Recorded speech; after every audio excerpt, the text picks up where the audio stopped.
Темир бетон цехи Базаркоргон райондук электр тармактары ишканасынын короосунда курулду. 12 миллион сомдон ашуун каражатка бүткөрүлдү. Ошол Россиядан Киров заводунан ушул оборудованияны алып келгенбиз. 6 миллион 140 миң акчага алып келгенбиз. Ошол полный ушул оборудованиянын немесин. Куруу жумуштары ошол бизде баягы тендер неме болгондуктан 1 жылга чозулуп калды. Цехте кол жумушу деле көп эмес. Болгону бетон мамычанын ичине коюла турган арматура кол менен байланат. Калган иш толугу менен автоматташтырылган системада иштейт.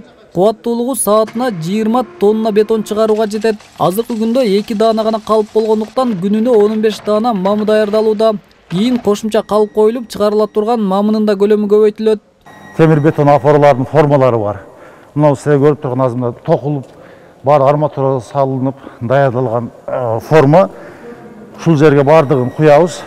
Куюлгандан кийин тез кургаш үчүн биз EPG-80 деген аппаратыбыз бар. Ушу парагенераттын жардамында жайдын күнү 3 сааттын ичинде кургатылып, бул немеге формадан чыгара беребиз. Кыштын күнү 5 саатта кургатылат.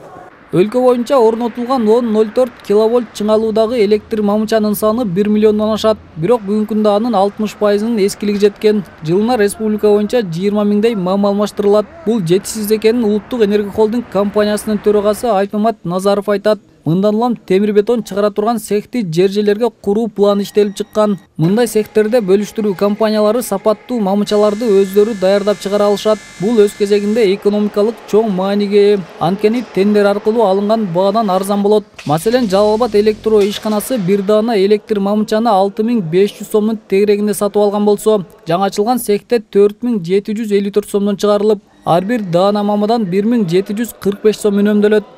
Электрода ар бир ошо бөлүштүрүү компаниясында ушундай цехтерди ачып, мамычаларды өзүбүз куюп, көлөмдөрдү көбөйтүп, ошолорду алмаштыруунун үстүнөн иш алып барышыбыз керек. Финансы жагын, экономика жагын эсептеп, арзан, анан сапаттуу мамычаларды коюп, ошол көп жыл иштей турган акыбалга алып келишибиз керек.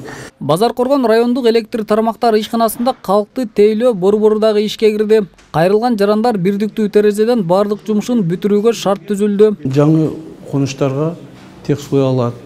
Ишканаларга текст кое алган учурда ошо администраторго кайрылат. Бардык жумушту администратор кабыл алып, ушул киши аркылуу бүтөт да. Ушундай эле калкты тейлөө борбору Нокен райондук электр тармактары ишканасынын Маасы айыл аймагында да ачылды. Осмон Уламсадыр уулу, Алмаз Саттаров, Ала Тоо 24, Жалал Абад облусу.